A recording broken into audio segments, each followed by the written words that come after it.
Beneath crystal chandeliers and river fog, a debt-pressed planter brings a 9-year-old child to serve at the grandest party on the Mississippi.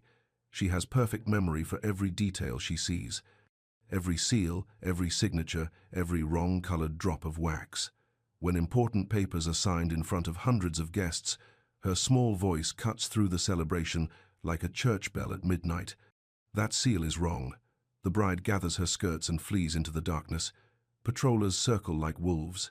But hidden in the child's locket lies a secret pressed in wax 9 years ago, a family signet that could change everything. When the courthouse bell rings at dawn and the truth comes to light, will a slave child's sharp eyes save them all, or will speaking what she saw cost her the only family she's ever known? Lila's fingers worked the faded blue ribbon through the tiny locket at her wrist. The metal was warm from sleep. The ribbon was soft from handling. She tied it with 3 loops, same as always. The kitchen smelled of ash bread and kettle steam. Thomas Avery stood at the pine table, papers spread like fallen leaves. His shoulders were straight but tight. His wedding was today. Sugar stores, Lila said to the air. Salt pork, lamp oil for the lanterns, fresh straw for the mule. Her voice was quiet but clear. 9 years old, and she remembered everything she heard, everything she saw. Thomas shuffled his papers, marriage documents, debt agreements, the dowry schedule from the Pierce family. He practiced the words he would say to Evangeline's father. "Sir, the terms are acceptable." He cleared his throat. "Sir, I am honored by your daughter's consent." The papers rustled wrong. Lila looked up from the kettle. "Third paper goes under the second," she said. "The magistrate wants the pledge before the property list." Thomas stopped. He looked at the child's skinny arms, careful hands, eyes that missed nothing. She was right. He switched the papers. "Thank you, Lila." She nodded and turned back to the kettle. Steam curled toward the low ceiling. Outside, Isaiah Benton was hitching the mule to the wagon. His weathered hands moved sure and quick. The kitchen door opened. Isaiah stepped inside, bringing cold air and worry lines around his eyes. "Patroller's been riding since before dawn," he said, "checking papers twice now. Word is they're looking for runaways from the Caldwell place." Thomas frowned. "We have our passes." "Yes, sir, but they're stopping every wagon after dark. Might be best to leave early. Get to the Pierce landing before the sun sets." Lila kept stirring the kettle. The wooden spoon made small circles. She listened to the way Isaiah's voice dropped on certain words. Patrollers, papers, runaways, words that meant danger for people who looked like her. "Lila," Thomas said, "you'll serve at the gala tonight. Stay in the back rooms. Speak only if spoken to." "Yes, sir. The Pierce family has guests from New Orleans. Important men, you understand?" "Yes, sir." But she understood more than he knew. She understood that Thomas needed this marriage to save his land. She understood that the Pierce dowry would pay his debts. She understood that if anything went wrong tonight, she would be the first person blamed. The ribbon at her wrist caught the morning light. Inside the locket was something precious, a tiny impression in old wax. She had carried it since she was small. She did not remember who gave it to her. Thomas gathered his papers. His hands shook just a little. "The wagon is ready," Isaiah called from outside. Lila ladled hot water into a tin basin. She carried it to Thomas and set it down gentle. Steam rose between them. "Wash your hands," she said. "Big day needs clean hands." He looked at her, really looked. For a moment his worried face softened. Indeed it does. The ribbon was tied, the kettle steamed, and the mule stamped at the hitch. Aunt Millie arrived as the sun climbed higher. Mildred Carter, 47 years old and wise in herb lore, carried a cloth sack that smelled of mint and willow bark. "That cough of yours is getting worse," she told Thomas. He waved a hand. "It's nothing. Wedding nerves. Nerves don't rattle in your chest like that." She set her kettle on the stove beside Lila's. "Fetch me the good cups, child." Lila brought 3 tin cups from the shelf. Aunt Millie dropped strips of willow bark into the steaming water. The smell filled the kitchen, sharp and clean like the woods after rain. "This will ease the tightness," Aunt Millie said. "Lila, watch how I lift the lid. Let the steam open his lungs." Lila watched careful, the way Aunt Millie tilted the kettle, the way she counted slow to 10 between each steam breath. "There's a rhythm to healing," Aunt Millie said, "like a lullaby. Breathing has to find its tempo. She hummed, soft and low. 3 notes down, 2 notes up. Lila learned the pattern quick. Thomas breathed the steam. His shoulders loosened. The tightness in his face eased. "Better," he admitted. "Course it is." Aunt Millie looked at Lila. "Remember that tune, child? Breath follows music when the body fights itself." Isaiah appeared in the doorway. "Wagons loaded. Mules fed and watered." "Good." Thomas stood and reached for his coat. "Aunt Millie, thank you for the remedy. Thank me by coming home safe." Her eyes found Lila. "Both of you." Lila felt something warm settle in her chest. Aunt Millie always made her feel needed. Safe, like family might feel. "The herb steam helps when people are scared too," Aunt Millie whispered to her. "Fear and sickness, they tighten the same places." Lila nodded. She would remember. Thomas coughed once more, lighter this time. He gathered his papers and checked his pocket watch. "Time to go." Lila wrapped the leftover bread in a clean cloth. She filled a small jar with Aunt Millie's herb tea. She tucked her locket under her dress where it would stay safe. At the door, Aunt Millie caught her hand. "Listen careful tonight," she said. "Sometimes the Lord speaks through children who pay attention." "Yes, ma'am. And if something seems wrong, if your heart tells you to speak, you speak." Lila looked up at the midwife's lined face. Aunt Millie knew things. She had delivered babies and closed eyes and seen truth that other people missed. "Yes, ma'am." Steam purled on the tin cup while the mule blew fog from its nostrils. "The wagon wheels found every rut." Thomas held the reins loose but ready. Lila sat beside him, hands folded, watching the countryside roll past. Cotton fields stretched brown and empty. Winter stubble poked through the dirt. Here and there a farmhouse sent up thin smoke from its chimney. The mule's name was Jeremiah. He was old and steady and sometimes balky, but he liked Lila's voice. When the road got rough, she hummed Aunt Millie's 3-note tune. Jeremiah's ears would swivel toward her. His step would even out. "The Pierce place is grand," Thomas said. 47 rooms, gardens that run down to the river. You've never seen anything like it. Lila had seen it once, from the road. White columns tall as pine trees, windows that caught light like jewels. It looked like a picture in a book. "Remember," Thomas said, "serve quiet, stay out of sight. This marriage will save us both." She knew what he meant. If Thomas lost his land, she would be sold to pay his debts. If he married Evangeline Pierce, they would both have a future. The sun moved lower. Shadows stretched long across the road. In the distance, dogs barked. Thomas pulled the reins tighter. Patrollers. 2 men on horses came around the bend. They wore badges that caught the light. Their faces were hard and watchful. "Evening," the first man called. "Evening." Thomas reached for his papers. The patroller looked at the papers, looked at Thomas, looked at Lila. "Where you headed?" "Pierce Landing." "Wedding celebration?" "This your girl?" "Yes, sir. Kitchen help." The patroller's eyes stayed on Lila. She kept her face still and her eyes down. Her heart knocked against her ribs. "Papers look right," the first man said to the second. The second man nodded. "Move along. Stay on the main road." "Yes, sir." The horses moved past. Thomas waited until they were gone before he let out his breath. "Close enough," he said. Lila's fingers found her locket through her dress. The tiny weight of it was comfort. They drove on as the sky turned purple. Ahead, lantern light bobbed in the gathering dusk. The smell of river water came on the wind. "There," Thomas said. "The landing." Lantern light bobbed ahead where the river fog began.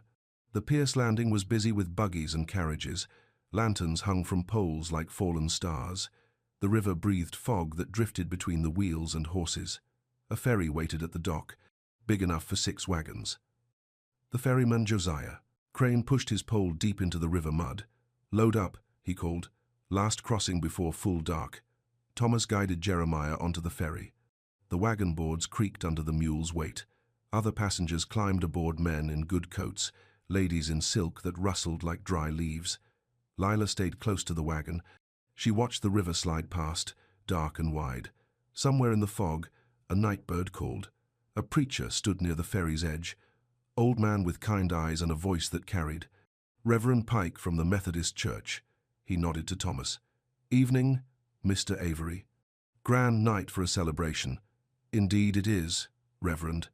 Reverend Pike's eyes found Lila. And how are you, child? Well, sir, thank you. That's a sweet voice you have. Do you sing? Sometimes, sir. The ferry lurched as Josiah pushed off from the landing. Jeremiah shifted, nervous. His ears went back. Without thinking, Lila began to hum, soft and low. 3 notes down, 2 notes up. The tune Aunt Millie had taught her. Jeremiah's ears came forward. His muscles relaxed. But something else happened too. Other animals on the ferry, horses, a milk cow, even a cage of chickens, they all settled at the sound. The fog seemed to part around the ferry like it was listening. Reverend Pike tilted his head. Interesting tune, child. Where did you learn it? From Aunt Millie, sir. For when things get scared. Ah, the preacher's eyes were thoughtful. Sometimes the Lord gives children special gifts. Ways to speak peace into worried places. Lila didn't know what to say to that. She kept humming until the ferry bumped against the far shore. All ashore, Josiah called. Thomas drove the wagon up the bank. Ahead, the Pierce mansion glowed with light. Every window was bright. Music drifted from the open doors. Stay close, Thomas told her. Remember what I said? Yes, sir. But as they rolled toward the house, Lila felt something strange. Like the night was holding its breath. Like something was about to change in ways none of them expected. The ferry pole dripped river water while fog wrapped around the lanterns. The Pierce mansion stood like a ship of light on the dark river. Music spilled from the ballroom, violin and piano dancing together. Ladies in silk swept across the marble floors. Thomas straightened his coat and checked his papers one more time. Kitchen entrance, he told Lila. Find the head cook. Do exactly as she tells you. Lila nodded. She followed him up the side steps into a world of heat and hurry. The kitchen was chaos. Cooks stirred pots big enough to bathe in. Serving girls rushed past with silver trays. The air was thick with the smell of roasted meat and sugar cakes. You the Avery girl? A large woman with flour on her apron looked Lila up and down. I'm Mrs. Whitmore. You carry plates and keep your mouth shut. Understand? Yes, ma'am. Mrs. Whitmore handed her a tray of crystal glasses. These go to the side table, in the main ballroom. Don't drop them. Don't speak unless spoken to. Don't look at the guests longer than needed. Lila balanced the tray careful. The glasses caught the light like tiny suns.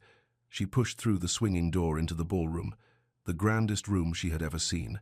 Chandeliers hung from the ceiling like frozen waterfalls. 100 candles turned the walls to gold. Ladies and gentlemen moved in circles, talking and laughing. At the far end of the room, a table was set up with papers and seals. Important business mixed with celebration. Lila carried her tray to the side table. She kept her eyes down, but she saw everything. The way the men stood when they talked about money. The way the ladies held their fans to hide their words. Near the business table, she heard a familiar voice.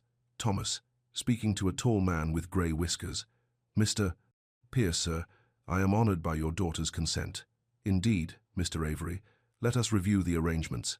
Evangeline Pierce stood nearby, beautiful as a painting in her blue silk dress. She smiled when Thomas looked at her, but her eyes seemed far away. A clerk sat at the business table, thin man with ink-stained fingers. He melted red wax over a candle flame and pressed it with a seal. Lila set down her glasses and glanced at the papers. Legal documents, marriage agreements. The wax seal that would bind Thomas to the Pierce family. The wax was wrong. Not wrong exactly, but not right either. She had seen the clerk before, Silas Goodwin, from the courthouse in town. She remembered his winter seals, dark plum wax with his motto stamped clean and scented. This wax was carmine red, summer wax, and the motto was pressed off center, like the seal had been rushed. The words came out before she could stop them. Mr. Goodwin uses winter wax this time of year, she said quiet. Dark plum, not carmine. And his Latin motto, Veritas Lux Mundi, it's always scented perfect. The room went silent. Every eye turned to her. Thomas's face went white. Evangeline's hand flew to her throat. Mr. Pierce stepped forward.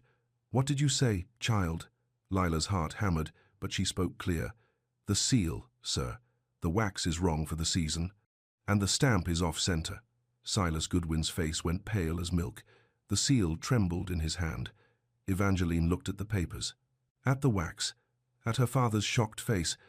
Then she gathered her skirts and ran. "Evangeline," Mr. Pierce called, but she was gone.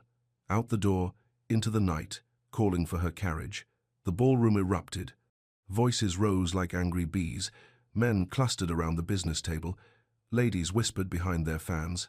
"Forged papers," someone said. "Scandal," said another. Thomas stood frozen. His wedding was disappearing before his eyes. Mr. Pierce's face was dark with fury. "You bring a slave child to my home to insult my family's honor? Sir, I had no idea. Get out, both of you, before I call the magistrate." 2. Pierce men stepped toward Thomas, toward Lila, but Thomas surprised everyone. Instead of explaining or apologizing, he moved between Lila and the angry men. "The child spoke truth," he said. "If that's an insult, then the insult is in the papers, not in the speaking." The room buzzed with shock. A poor planter defending his slave girl against the richest family on the river. Mr. Pierce's eyes were cold as winter. "You'll regret this, Avery." "Perhaps, but I won't regret protecting a child who did nothing but speak what she saw." Thomas took Lila's hand. "Come, we're leaving." They walked through the silent crowd. Past the crystal glasses and golden candles, past the shocked faces and whispered words.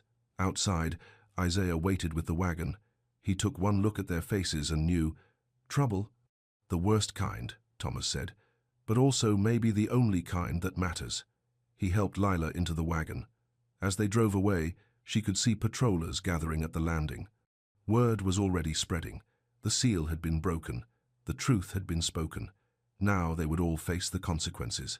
The chandeliers dimmed behind them as river fog swallowed the light. The wagon rolled through darkness. No moon showed through the clouds, only Jeremiah's steady clip-clop and the creak of wheels on the rutted road. Thomas had not spoken since they left the Pierce landing. His wedding was broken. His future was gone. All because a 9-year-old girl had noticed wrong wax on a seal. "I'm sorry," Lila said into the quiet. "For what?" "For speaking, for ruining everything." Thomas pulled the reins gentle and stopped the wagon. In the darkness, she could barely see his face. "Lila," he said, "do you know what those papers meant?" "Yes, sir. Your marriage to Miss Evangeline, the dowry money. And if the papers were false, if the seals were forged?" She thought about it. "Then the marriage would be false too." "Yes." He was quiet for a moment. "I have been desperate to save my land, desperate enough to ignore things that should have worried me. But you saw clearly. You spoke truth, even though it cost you everything. Maybe it saved us from something worse." Isaiah's voice came from behind them. "Riders coming. Fast." Thomas snapped the reins. Jeremiah moved into a trot, but the riders were faster. 5 men on horses surrounded the wagon, patrollers with badges and hard faces. Their leader held up a lantern. "Thomas Avery?" "Yes. You're wanted for questioning. Fraud charges. On whose authority?" "Mr. Pierce." "And the magistrate?" The patroller looked at Lila. The girl, too, disturbing the peace, inciting discord. Thomas's voice was steady. "She's a child." She spoke what she saw. "She's a slave who embarrassed important people. That's a crime." 2 men climbed down from their horses. One reached for Lila. Thomas moved like lightning. He caught the man's wrist. "Don't touch her." "Thomas," Isaiah said, urgent. "Don't make it worse." But Thomas's face was set like stone. "I said don't touch her." The patroller leader drew his weapon. "Stand down, Avery. We have our orders." For a long moment, everything balanced on a knife's edge. 5 armed men, 3 people in a wagon, a scared mule, and the dark road. Then Thomas did something that surprised them all. He climbed down from the wagon, slow and deliberate. He stood between the patrollers and Lila. "I'll come willing," he said. "But the child stays with Isaiah. She's done nothing but tell the truth. Those aren't our orders. Then change your orders. Or shoot an unarmed man in front of witnesses." The patrollers looked at each other. Shooting Thomas Avery in cold blood would cause more problems than they wanted. "Fine," the leader said. "But the girl comes to town tomorrow for questioning." "Fair enough." They put chains on Thomas's wrists, put him on a horse, rode away into the darkness. Lila and Isaiah sat alone in the wagon. The night was very quiet. "What do we do?" she whispered. Isaiah took up the reins.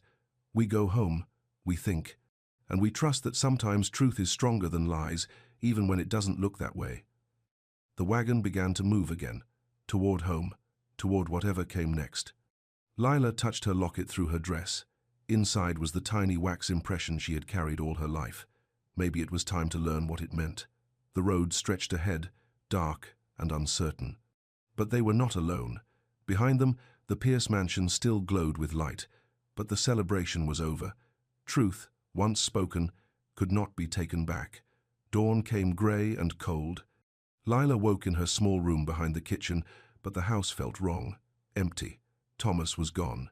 Isaiah sat at the pine table with his head in his hands. He looked older than his 63 years. They took him to the county jail, he said. But the jail's been empty since yesterday. Word is they moved him somewhere else. Lila's stomach went tight. Where? Don't know. Pierce men have friends in town. Friends with keys and closed mouths. She dressed quick and tied her ribbon careful around the locket. Today, she needed its comfort. In the kitchen, she made cornbread and strong coffee. Isaiah needed food. She needed to think. That seal you noticed, Isaiah said.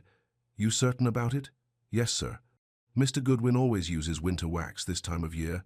Dark plum, with his motto pressed perfect. What I saw was summer wax, pressed crooked. Someone wanted those papers to look official in a hurry. But who? Mr. Goodwin or the Pierces?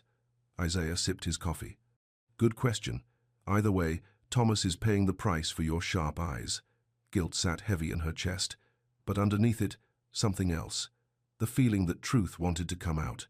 That lies had been buried too long. Isaiah, she said, what happens to me if they don't let Thomas go? He was quiet for a long time. You get sold to pay his debts, unless what? Unless we can prove those papers were forged, and that Thomas had nothing to do with it. She thought about the seal, about Mr. Goodwin's pale face when she spoke, about Evangeline running into the night. The truth is somewhere, she said. We just have to find it. Isaiah looked at her with something like wonder. Child, you got more courage than sense. Maybe. But Mr. Thomas protected me last night. Now I got to protect him. A knock came at the door, soft but urgent.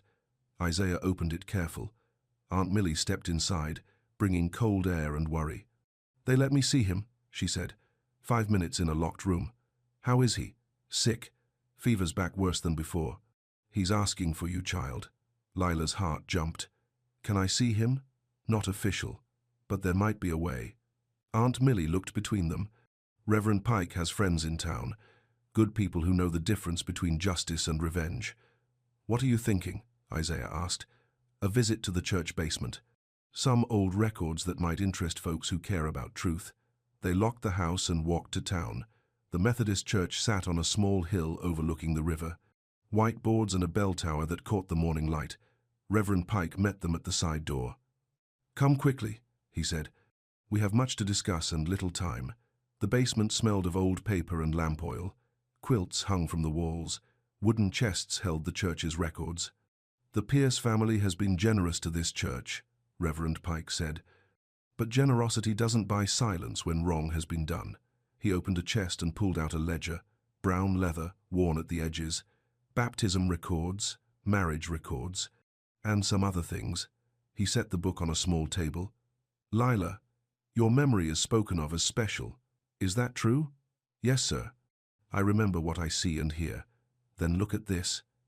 He opened the ledger to a page marked with ribbon, columns of names and dates, christening records from years past. But at the bottom of one page, in different ink, someone had written a note in cramped handwriting. Nursery child. Arrangements made per MP request. See Factors Book, page 47. Lila stared at the note. MP. Could be Matilda Pierce, Reverend Pike said. Nathaniel's sister. She handles family business. What's a Factors Book? Business records, Aunt Millie said. Who owes what? Who owns what? Lila closed her eyes and thought. At the gala, she had glimpsed papers on the business table. Not just the marriage documents, other ledgers, account books. The Pierce factor had a book open near the seal table, she said. I saw a page with numbers and names. There was something about double entries. Reverend Pike and Aunt Millie exchanged looks. Double entries usually mean someone's keeping two sets of books, the preacher said. One for show, one for truth. But where is this factor's book now? Isaiah asked. Good question, but I know someone who might have seen it. The basement door opened. A woman stepped down the stairs, tall and thin, with kind eyes and simple dress. Prudence Hollowell, she said, offering her hand to Lila. I believe we need to talk. The lamp flame danced while shadows gathered close. Prudence Hollowell was a Quaker. Lila could tell by her plain dress and the way she spoke, gentle but firm, like someone used to standing alone for what was right. I was at the Pierce Gala last night, Prudence said. Saw what happened, heard what the child said about the seal. She sat across from Lila at the small table. Thee has a gift for seeing truth. That's dangerous in these parts. Yes, ma'am. The factor's book thee mentioned, I know where it is. My late husband did business with the Pierces. Some of their records are stored in our barn. Isaiah leaned forward. You'd let us see them? If it helps an innocent man and protects a child? Yes, but Aunt Millie looked worried. Prudence, if they find out you helped, then they find out. Some risks are worth taking. Reverend Pike closed the church ledger. There's something else. I've been hearing whispers about other irregularities in Pierce family business. Missing documents, seals that don't match. You think they've been forging papers for a while? Isaiah asked. I think desperate people do desperate things. And the Pierce family has had some lean years, despite appearances. Leela thought about this. If they've been forging documents to hide debts or create false agreements, then your sharp eyes last night might have uncovered much more than a single false dowry, Prudence finished. We need to see that factor's book, Aunt Millie said, before anyone else thinks to look for it. Prudence stood. Come, at sunset. Use the back road that follows the creek. I'll have lanterns ready. She started up the stairs, then paused. Child, thee spoke truth, in a room full of lies. The light works through many vessels. Don't let them make thee sorry for that. After she left, they sat in the lamp-lit quiet. This is bigger than Thomas's wedding, Isaiah said. Much bigger, Reverend Pike agreed. If the Pierces have been using forged seals for years, half the contracts in this county could be worthless. Leela touched her locket through her dress. Reverend Pike, have you ever seen a seal like this? She pulled the locket out and opened it careful. Inside, pressed into old wax, was a tiny signet impression, clear despite its age. Reverend Pike held it close to the lamp. His eyes widened. Where did you get this, child? I've always had it. Don't remember who gave it to me. This signet, the device matches the Pierce family seal. See this star pattern? The Latin around the edge? Aunt Millie leaned close. You're saying this child carries Pierce family wax? I'm saying she carries an impression that shouldn't exist unless someone in that family gave it to her. The three adults looked at each other with understanding that moved too fast for Lila to follow. What does it mean? She asked. Maybe nothing, Reverend Pike said gentle. Maybe everything, but it's one more mystery in a pile that's getting mighty tall. Isaiah stood. Time to go. We have a factor's book to find. They climbed the stairs into afternoon light. The church bell tower stood against grey clouds that promised rain. Child, Aunt Millie said as they walked, whatever we find tonight, remember that truth has its own power. Lies crumble when light hits them right. Lila nodded. But she was thinking about the impression in her locket, about why a slave child would carry Pierce family wax, about how some truths might be bigger and stranger than anyone imagined. The creek bubbled toward evening while the back road waited. The sun set red through gathering clouds. Lila, Aunt Millie, and Isaiah made their way along the creek road to Prudence Hollowell's farm. The barn was old but solid. Lanterns hung from the rafters, casting warm light on stacks of wooden chests and leather-bound ledgers. The Pierce factor stored records here when his office flooded 3 years back, Prudence explained. Some were never claimed. She opened a chest marked with faded ink, Pierce Holdings. Accounts and contracts 1,849 to 1,852. Inside were ledgers, loose papers, and bundles tied with string. The smell of old leather and forgotten business. Look for anything about debts or double entries, Isaiah said. They spread papers on a wooden table, page after page of names, numbers, and seals. Lila's eyes moved quick, catching details and storing them. "Here," she said, pointing to a ledger page. "Double entries for the same land sale. One shows payment received, the other shows payment pending." Aunt Millie squinted at the writing. "That's Silas Goodwin's hand. I'd know it anywhere." "The courthouse clerk?" "The same. He's been handling Pierce business for years." Lila turned pages careful, reading by lantern light, column after column of suspicious entries. But then she found something that made her heart stop. A christening record, dated 9 years ago. A baby girl, unnamed, left at the church, and beside it, a note in Matilda Pierce's handwriting. "Arrangements complete. Child relocated. M.P. Aunt Millie," she whispered. "Look at this." The midwife read the entry twice. Her face went pale. "What is it?" Isaiah asked. 9 years ago," Aunt Millie said slow, "there was a Pierce baby born in winter. Sickly child. Died within days," they said. "And? Around the same time, a healthy baby girl was left at the Methodist church. No family, no explanation." They all looked at Lila. "You think," she started. "I think babies sometimes get switched when families want healthy heirs and nurses want to save lives," Aunt Millie said. "I think this record might tell a different story than the one people believe."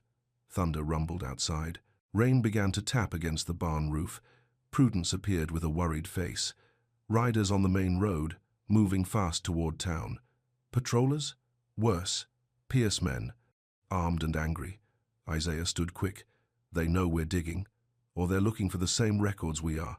Prudence began gathering papers. "Take what you need. But take it now." Lila grabbed the ledger with the christening record. Aunt Millie took the pages showing double entries. "Where can we go?" Isaiah asked. "The church," Prudence said. "Reverend Pike will give you sanctuary until morning." They ran through the rain to the creek road. Behind them, lantern light moved through the trees. The searchers were coming. At the Methodist church, Reverend Pike met them at the door. "Quickly, into the basement." But when they reached the basement, they found someone waiting. Thomas Avery sat on a wooden crate, pale and shaking with fever. His clothes were wet from rain. His eyes were bright with sickness. "Thomas!" Aunt Millie rushed to him. "They let me go," he said through chattering teeth. "Said I was too sick to hold. But really, they want me to lead them to whatever evidence you've found." "How did you get here?" "Walked. Mostly." He coughed hard. "Knew you'd come here eventually." Isaiah checked the small windows. "No one followed that I can see." Aunt Millie felt Thomas's forehead. "Burning up. We need to get that fever down." She pulled herbs from her bag and set water to boil on a small brazier. The basement filled with the smell of willow bark and mint. "Lila," she said, "remember what I taught you. The breathing rhythm." Lila began to hum. 3 notes down, 2 notes up. The lullaby tempo that steadied frightened hearts. Thomas's breathing slowed. His shivering eased. "Thank you," he whispered. She sat beside him and opened the stolen ledger. "Mr. Thomas, look at this." He read the christening record with fever-bright eyes. 9 years ago, an unnamed girl child, the same age as me, and the same winter you came to my house. His voice was wondering. "Lila, do you remember anything about your life before then?" She tried to think back. Only fragments, cold nights, warm hands lifting her, a woman's voice singing. And always the locket at her wrist. "Not much, just pieces." "Show him the locket," Aunt Millie said. Lila opened the tiny case. Thomas stared at the wax impression inside. "That's a Pierce family signet," he breathed. "But how?" Thunder crashed overhead, rain hammered the church roof. And in the distance, dogs began to bark. "They're coming," Reverend Pike called down the stairs. "With hounds." Thomas tried to stand, but swayed with fever. "Leave me," he said. "Take the ledger and run." "No." Lila's voice was firm. "You protected me at the Gala. Now I protect you." She looked at the adults, Aunt Millie, Isaiah, Reverend Pike, Prudence, all of them risking everything to help her find the truth. "We stay together," she said. "Truth is stronger when people stand with it." Outside, the dogs howled. The hunt was closing in. But in the basement, by the light of lanterns and the warmth of shared courage, they prepared to make their stand. The fever broke while rain washed the windows clean. The dogs drew closer. Their baying echoed off the church walls like thunder that wouldn't stop. "How many?" Isaiah whispered at the window. "6 men, maybe 8. Too dark to tell." Thomas leaned against the basement wall, fever-weak but alert. "They'll search every building in town. Not this one," Reverend Pike said firm. "Church sanctuary still means something. Not to Pierce men, it doesn't." Aunt Millie worked over her herb kettle. Steam rose thick and sweet. "Lila, come here." Lila left Thomas's side and went to the midwife. "Your locket," Aunt Millie said quiet. "I need to see it again."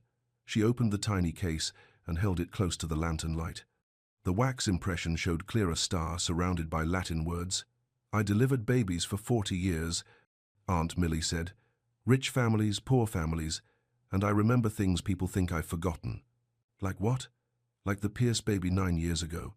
Born in a winter storm, weak lungs. The family was desperate for an heir." She pointed to the locket. "This signet was pressed from the family ring. I saw Matilda Pierce do it herself, in the birthing room. Why would she do that?" "Insurance. In case the baby lived. In case questions were asked later. A way to prove which child belonged to which family." The dogs barked closer. Boots scraped on the church steps. "But the Pierce baby died," Lila said. "Did it?" Aunt Millie's eyes were sad and knowing. Or did a midwife and a desperate aunt make a choice to save a healthy child and let a sickly one find peace? The truth hit Lila like cold water. "You think I'm the Pierce baby. I think you're the child who should have grown up in the big house. And I think Matilda Pierce has been carrying that secret for 9 years. Footsteps echoed in the church above them, heavy boots on wooden floors. "Pike," a voice called. "We know you're harboring fugitives." Reverend Pike climbed the stairs slow and steady. "This is God's house. You're not welcome here armed. We're searching for a runaway slave and stolen documents. There are no runaways here. Only truth-seekers and the sick." Thomas tried to stand again. This time he stayed upright, though he swayed like a tree in wind. "They can't take her," he whispered. "Not now. Not when we're so close to proving everything." Isaiah looked out the window. "Back door's clear. If we move now." "No." Lila's voice was calm but firm. "No more running." She took the ledger in her hands. "The christening record that might change everything." "Aunt Millie," she said, "if I am who you think I am, if this locket proves it, what happens then? Then you're not a slave. You're Pierce family blood, free-born and stolen. And if I'm not, then we've learned something important about truth and courage, even if it costs us everything." Above them, voices argued. Reverend Pike's steady refusal, the searcher's growing anger. Lila touched her locket one more time. 9 years she had carried it without knowing what it meant. 9 years of being property when she might have been family. "There's one way to know for sure," she said. "What's that?" "Face them. Show them the ledger and the locket. Make them explain why a slave child carries Pierce family wax." Thomas shook his head. "Too dangerous. If you're wrong, if I'm wrong, I'm no worse off than before. If I'm right," she looked around at the people who had risked everything for her. "If I'm right, then all of you are in danger for protecting someone who was never a slave to begin with." The basement went quiet, except for the bubble of the herb kettle. Outside, the rain had stopped. The dogs had gone silent. "They're waiting," Isaiah said. "Planning something." Lila stood up straight, small for her age but steady. The ribboned locket caught the lantern light. "Then let's not keep them waiting." She started toward the stairs. Behind her, the adults looked at each other with fear and pride. Truth was about to meet lies in the light. The ledger felt heavy as a stone in her hands. Dawn was breaking when they emerged from the church basement. The searchers had withdrawn, but Lila could feel them watching from the shadows. "The courthouse," she said. "That's where this has to end." Thomas was stronger after Aunt Millie's herbs and a night of rest, still pale, still weak, but determined. "Silas Goodwin will be in his office," he said, "if we can get him to admit what he knows about the forged seals." "He won't admit anything," Isaiah said. "Man's got too much to lose." They walked through the empty streets as the sun climbed higher. Shop windows reflected the light. A few early workers nodded as they passed. The courthouse was a red brick building with white columns, American flag hanging limp in the still air. Lila climbed the steps between Thomas and Aunt Millie. Her heart knocked against her ribs, but her hands were steady. Inside, The hallways smelled of ink and old papers. Their footsteps echoed on polished floors. Silas Goodwin's office was at the end of a long corridor. The door stood open, but the room was empty. His desk was clean except for a single sheet of paper weighted down with a brass seal. Thomas picked up the paper and read it aloud. Public reading day moved to Friday noon. All interested parties to attend the courthouse steps. Probate matters to be settled in full view. S. Goodwin, Clerk of Courts. Today is Friday, Aunt Millie said. Isaiah checked his pocket watch. 11:30. He's forcing our hand, Thomas said. Making this public whether we want it or not. Lila looked around the empty office. Shelves lined with ledgers. A cabinet full of sealing wax, both summer carmine and winter plum. He's scared, she said. Scared enough to try to control how the truth comes out. A shadow fell across the doorway. Prudence Hollowell stepped inside, breathing hard. I came as soon as I heard, she said. The whole town is talking. Public reading at noon. What are they saying? That justice will be done, that wrongs will be set right. She looked at Lila. That a child will finally learn who she really is. Through the office window, they could see people gathering on the courthouse steps. Men in good coats, women with parasols. Word had spread fast. There's Silas, Thomas said.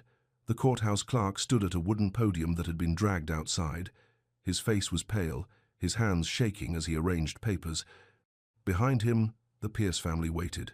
Nathaniel with his grey whiskers, Matilda in black silk, and Evangeline, pale as winter, standing apart from the rest.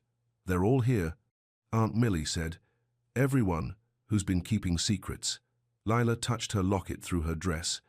In 30 minutes, she would know if she was a slave child who noticed too much or something else entirely. Whatever happens, Thomas said, you've already shown more courage than most grown people manage in a lifetime. We all have, she replied. They left the empty office and walked toward the courthouse steps, toward the crowd, toward whatever truth was waiting in the noon sun. Behind them, Silas Goodwin's inkstand sat empty on his desk. The probate bell began to ring across the town. The crowd on the courthouse steps was larger than anyone expected. Word had traveled fast through the county. Something important was happening. Something that might change how business was done in these parts. Lila walked between Thomas and Aunt Millie. Isaiah and Prudence followed close behind. People stared as they passed, some with curiosity, some with anger. Near the podium, she saw familiar faces. Reverend Pike stood with his Bible tucked under his arm. The ferry operator, Josiah Crane, had come up from the river landing. Even some of the patrollers who had hunted them were there, watching everything with careful eyes. Silas Goodwin called for attention. Ladies and gentlemen, we are gathered for a matter of probate and public record. His voice carried, but it shook like autumn leaves. Accusations have been made regarding false documents and improper seals. Today we will examine the evidence in full view.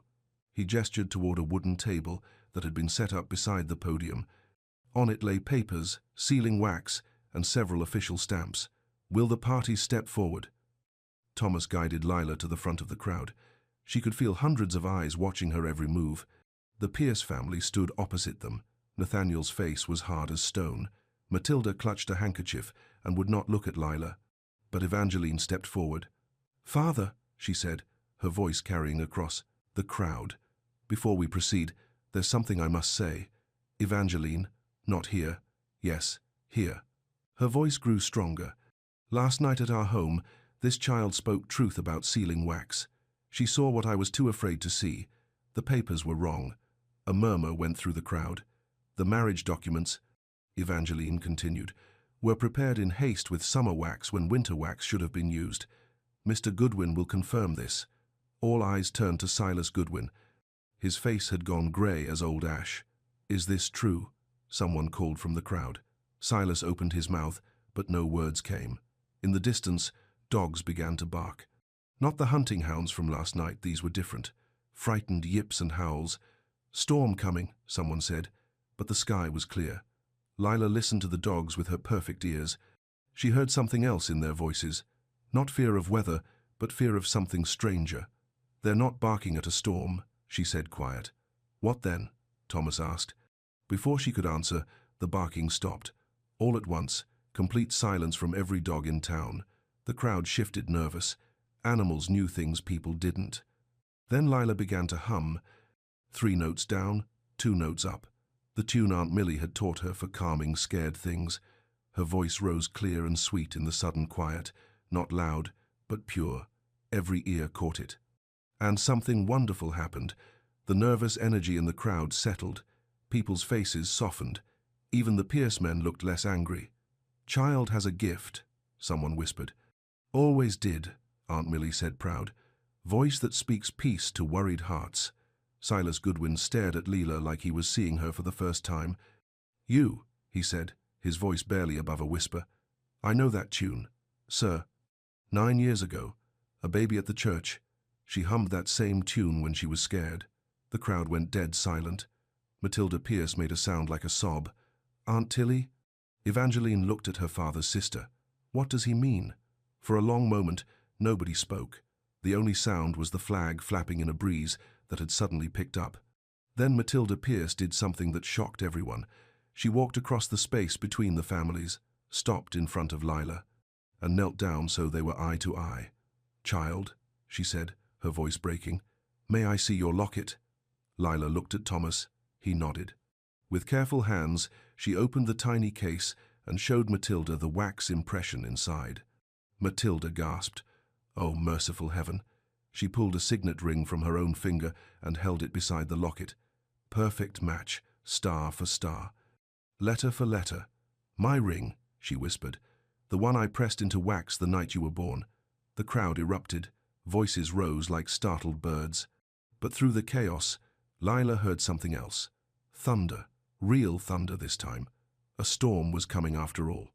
The dog's silence made perfect sense now. They had known this moment was coming. Rain began to fall, while the truth finally came to light. The rain that had started as scattered drops became a downpour within minutes. People scattered from the courthouse steps, seeking shelter wherever they could find it.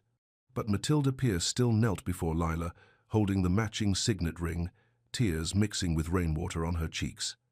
"Inside," Nathaniel Pierce commanded. "All of us. This matter ends now."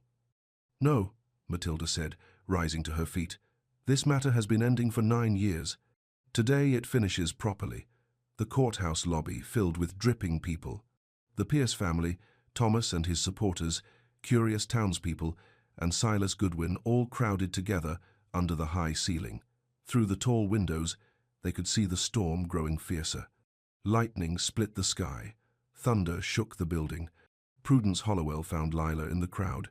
"Child," she said, urgent, "if what I think is really happening, thee needs to understand thy choices." "What choices?" "If thee is Pierce family blood, thy life changes forever. If thee chooses to claim that birthright, thee will have wealth and position. But thee will also have enemies." She gestured toward a corner where angry men huddled together. Pierce business partners, men who had benefited from forged documents and false deals. They won't let this stand without a fight. Lila looked across the lobby at Matilda Pierce, who was arguing fierce with her brother Nathaniel. "What if I don't want wealth and position? Then thee must still claim thy freedom.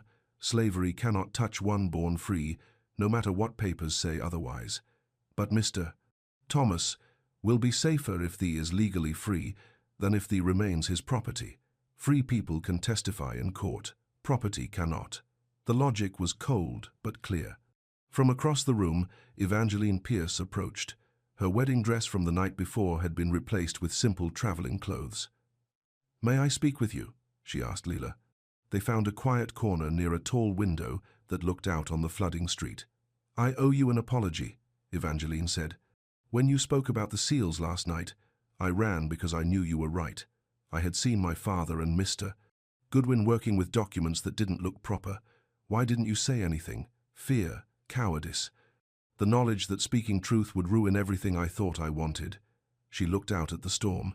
"But you, a child, had courage I lacked. You spoke truth today. On the courthouse steps. Finally. Too late to save my engagement to Mr. Avery, but not too late to save my conscience." Through the window, they watched the creek rise beyond its banks. Water rushed down Main Street, carrying tree branches and debris. "The bridge is out," someone called. Nobody's leaving town until this passes.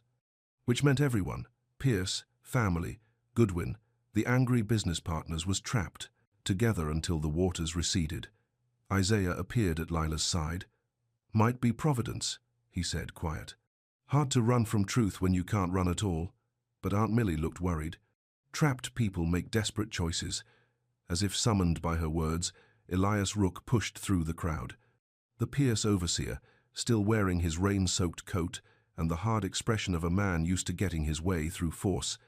"Mr. Pierce," he said to Nathaniel, "word from the plantation. Some of the workers are talking about this business, saying if the girl is family blood, maybe other things ain't what they seem. Keep them quiet. Hard to keep secrets quiet when they're being shouted from courthouse steps."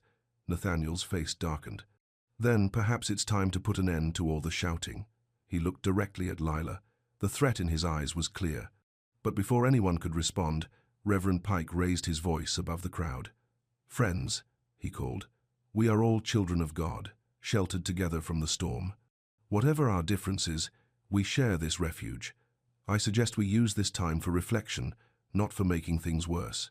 "Amen to that," called Josiah Crane from near the door. But Lila noticed that some of the men didn't look inclined toward reflection. They looked like they were planning something. She moved closer to Thomas, who was pale but alert despite his recent fever. "They're scared," she whispered to him. "Who?" "The men who've been part of the forged document scheme. If people learn how many papers were false, how many deals were built on lies, half the county's business could be called into question, and they'll do anything to stop that from happening." The storm hammered against the courthouse windows. Inside, the air grew thick with tension and the smell of wet wool. In one corner, Matilda Pierce sat with her head in her hands. In another, Silas Goodwin stared at his shaking fingers. Between them, a 9-year-old girl held the key to unraveling years of carefully constructed lies. The floodwater rose while secrets prepared to spill. The courthouse had an old meeting room in the back where people could wait out the storm in more comfort. Someone had brought quilts from the Methodist church. Others contributed food from shops that wouldn't reopen until the water receded. Lila found herself sitting between Aunt Millie and Prudence Hollowell, sharing bread and listening to the rain drum against the windows. Across the room, Matilda Pierce sat alone on a wooden bench. Her fine clothes were wrinkled. Her perfect hair had come undone. She looked older than her years and deeply sad. "I should speak with her," Lila said. "Why?" Aunt Millie asked. "Because she's been carrying this secret for 9 years. Maybe it's time she had someone to share it with." Thomas, who was resting nearby, opened his eyes. "Be careful. We still don't know everything about what happened." But Lila was already standing. She walked across the room and sat beside Matilda on the hard bench. "Miss Matilda," the woman looked up with red-rimmed eyes, "you should call me Aunt Tilly, if what I believe is true. Tell me about the night I was born." Matilda was quiet for a long time. Outside, thunder rolled like God moving furniture in heaven. It was the worst winter storm anyone could remember. She finally said, "Your mother, my sister-in-law, Rebecca, had been carrying twins, but only one baby survived the birth." "Twins?" "A boy and a girl. The boy was stillborn. You were alive, but so small, so weak. The doctor said you likely wouldn't live through the night." Lila listened, careful. This was the first time anyone had told her about her mother. Rebecca was dying too. Matilda continued. "Childbed fever. She knew she only had hours, maybe less. What did she ask you to do? To make sure you survived?" "Whatever it took." Matilda pulled a handkerchief from her sleeve and dabbed at her eyes. There was another baby born that same night, healthy and strong, but to a woman who couldn't keep her. Aunt Millie was the midwife for both births. Across the room, the midwife nodded, sad but not surprised. "We made a choice," Matilda said. "A terrible, necessary choice. We told the family that you had died with your brother. We gave the other baby to be raised, Pierce. And we took you to the Methodist church, where people with good hearts would find you and love you. But the locket. Rebecca pressed that herself, with her dying strength. She wanted you to have some piece of your true family, even if you never knew what it meant." Lila touched the ribbon at her wrist. Her mother had tied it there with her last breath. "Why didn't you ever come for me?" "Because You were thriving. Thomas Avery gave you a good home. You were learning and growing and safe. Matilda's voice broke. How could I tear you away from that just to satisfy the guilt that ate at me every day? But I wasn't free, no, and that was the cruelest part of our choice. In trying to save your life, we condemned you to bondage. The two of them sat in silence while the storm raged outside. Miss Matilda, Aunt Tilly, I need to ask you something. Anything. The forged documents, the false seals. How long has that been happening? Matilda closed her eyes. Too long. It started small. A date changed here, a name altered there. But once you begin lying in ink, the lies demand more lies to support them. Mr. Goodwin helped. Mr. Goodwin was paid well to help, and threatened with ruin if he refused. From across the room, the courthouse clerk looked up as if he had heard his name. His face was pale as old parchment. The dowry documents for my engagement to Evangeline, Thomas said from his makeshift bed of quilts. Those were forged too? Yes, Matilda admitted. Nathaniel owes more money than he has. The marriage would have given him access to your land as collateral, but it would have ruined you in the end. So when Lila noticed the wrong wax, she saved you from a trap you never saw coming. Reverend Pike appeared beside them. Mrs. Pierce, I believe it's time for all of this to be made right, publicly and completely. I know, but Nathaniel will fight it. And some of the men who benefited from the false documents they'll do more than fight. As if summoned by her words, Elias Rook appeared in the doorway. His hand rested on the pistol at his belt. Mrs. Pierce, he said, your brother wants to see you. Private conversation. No, Lila said, surprising herself with the firmness in her voice. No more private conversations, no more secrets. The overseer's eyes narrowed. Child, you're forgetting your place. No. Lila stood up, small but steady. I'm finding it. She looked around the room at all the faces watching her. Thomas, Aunt Millie, Prudence, Reverend Pike, Isaiah, Evangeline, even Silas Goodwin. Tomorrow, when the water goes down, we finish this in daylight, on the courthouse steps where everyone can see. No more hiding truth behind closed doors. Matilda Pierce looked at her with something like wonder. You sound like your mother. Rebecca never backed down from what was right, even when it cost her everything. Then I'll try to be worthy of her memory. Outside, the storm was beginning to weaken. By morning, the water would recede, and with the dawn would come the final reckoning. A strip of cloth trembled along the quilt's edge where someone had stitched a fragment of old legal paper into the binding. Night settled over the flooded town. In the courthouse meeting room, people had arranged themselves in uneasy clusters, the Pierce family in one corner, Thomas and his supporters in another. Silas Goodwin sat alone, staring at his hands. Lila couldn't sleep. Too much had happened. Too much was still to come. She slipped away from her makeshift bed and walked to the tall windows that overlooked the town square. Water still covered the streets, but it was dropping. By morning, the ground would be visible again. Can't rest either? She turned to find Evangeline Pierce behind her. Too much to think about. Evangeline nodded. I keep wondering what would have happened if I had spoken up sooner. About the documents, about my suspicions. Maybe nothing would have changed. Maybe everything would have been worse. Or maybe none of us would be trapped here together, forced to finally face the truth. They stood side by side, looking out at the dark water. Evangeline, Lila said quiet, if I really am your cousin, if Aunt Tilly is right about what happened, what does that mean for you? It means I have family I never knew I had. Family I'm proud to claim. But her voice was sad. What's wrong? It also means that the child who was raised as Pierce, the one who took your place, that child's life will be torn apart too. She's innocent in all this, but she'll pay the price when the truth comes out.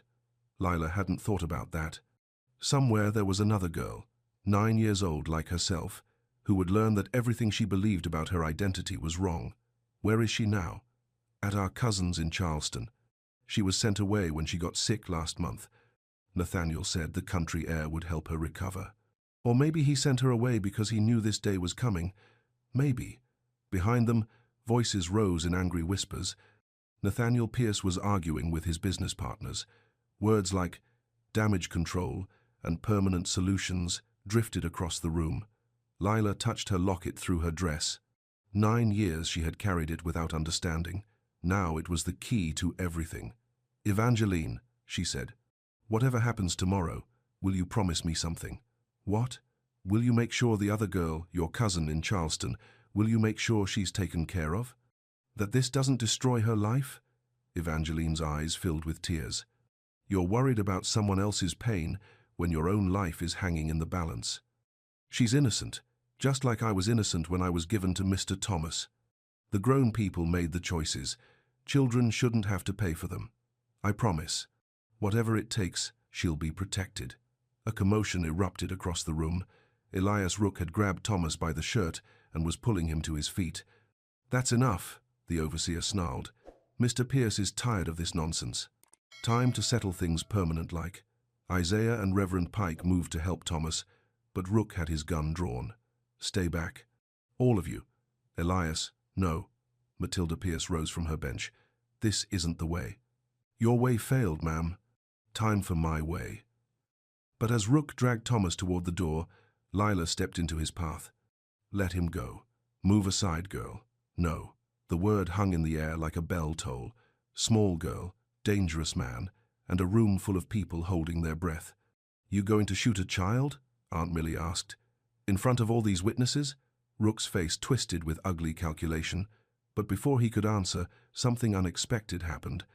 Lila reached up and pulled her locket free from its ribbon. She opened it and held it high so everyone could see the wax impression inside. "This is Pierce family seal," she said clear and loud. "Pressed by my birth mother on the night I was born. Tomorrow, when we can get to the courthouse records, we'll prove that I'm Pierce blood, not Pierce property." She looked directly at Rook. "And free people can testify in court about everything they've seen and heard." The overseer's face went pale. If Lila was legally free, she could speak against him in court, could tell about threats and violence and all the things he'd done to keep people quiet. "She's bluffing," he said, but his voice lacked conviction. "Maybe. But are you willing to bet your neck on it?" Reverend Pike stepped forward. "Mr. Rook, I suggest you release Mr. Avery and return to your employer. Violence in God's house will not be overlooked by earthly or heavenly authority." For a long moment, everything balanced on knife's edge. Then Rook released Thomas and stepped back. But his eyes promised that this wasn't over. "You made enemies tonight, girl," he said low. "I made enemies the night I was born and taken from my rightful family," Lila replied. "At least now I know who they are." Rook holstered his gun and stalked away. But the threat lingered like smoke in the air. Thomas sat down heavy, shaking with fever and fear. "Child," he said, "you saved my life, but you may have doomed us both. Maybe, but we'll face whatever comes together." Outside, the rain had stopped completely. Stars showed between the breaking clouds. By morning, the waters would be gone, and the final confrontation would begin. The locket caught the lamplight like a tiny star that had fallen to earth. Dawn broke clear and cold over the flood-damaged town. The water had receded during the night, leaving behind mud and debris in the streets. People stirred in the courthouse meeting room. Some had slept. Others had spent the night keeping nervous watch. Lila woke to find Aunt Millie sitting beside her makeshift bed. "How do you feel, child?" "Like everything is about to change. Maybe for the better, maybe." Through the tall windows, they could see people emerging from buildings where they had sheltered from the storm. Shop owners surveying damage. Children splashing through puddles that yesterday had been rushing torrents. "The town's waking up," Isaiah observed from his place by the window. "So are we," Thomas said. He looked better this morning. The fever had broken completely. His color was stronger. Across the room, the Pierce family was having a quiet but intense discussion. Nathaniel spoke in harsh whispers. Matilda kept shaking her head. Evangeline stood apart from both of them, staring out at the muddy street. Silas Goodwin sat alone on his bench, still staring at his hands. "He's the key," Prudence said quiet. "If he admits to the forged seals, everything else unravels." "Will he speak?" Lila asked. "Depends how scared he is." "And of whom?" Reverend Pike approached their group. "I've sent word throughout the town. Noon on the courthouse steps. Anyone who wants to witness the proceedings." "Will people come?" "Half the county has business that might be affected by forged documents. They'll come. The courthouse door opened and a magistrate entered. Judge Morrison, grey-haired and stern, still wearing boots caked with mud from his journey to town. "I understand there are serious allegations to be addressed," he announced to the room. Nathaniel Pierce stepped forward. "Your Honor, this is a family matter. It should be handled privately." "Fraud and false documents are not family matters, Mr. Pierce. They are crimes against the public trust." Judge Morrison's eyes found Lila. "You're the child who noticed the discrepancies in the sealing wax?" "Yes, sir." "And you have evidence to present?" Lila held up her locket. "I have this. And the truth about what it means. Then we'll examine both, publicly, at noon." He turned to address the entire room. "Anyone who wishes to leave town may do so. The roads are passable now, but anyone involved in these allegations will remain for the proceedings." Elias Rook edged toward the door. Judge Morrison's voice stopped him. "That includes you, Mr. Rook. I understand you have information relevant to these matters." The overseer's face went dark, but he didn't leave. As the morning wore on, people began to gather outside. Through the windows, Lila could see the crowd growing on the courthouse steps. Farmers, shop owners, workers from the riverboats. People whose lives might change depending on what was revealed. "They're bringing the probate desk outside again," Isaiah reported. "And fresh sealing wax," Aunt Millie added. "Both colors." Matilda Pierce approached Lila one more time. "Child," she said, "are you ready for this?" "As ready as I can be. Remember, no matter what happens out there, you are loved.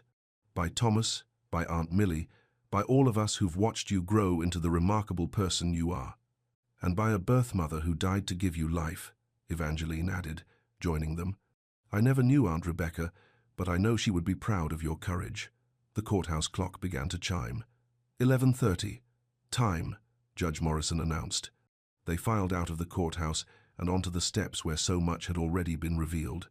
The crowd was larger than yesterday. People stood 3 deep around the wooden podium. Silas Goodwin took his place at the probate desk.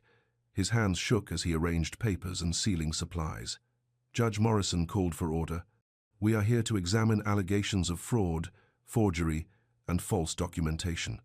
The evidence will be presented publicly so that all may judge its merit." He looked at Lila. "Child, approach the bench." She walked through the crowd, past faces friendly and hostile, hopeful and angry. At the desk, she opened her locket one more time. Inside, the tiny wax impression caught the noon sun like a star come down to earth.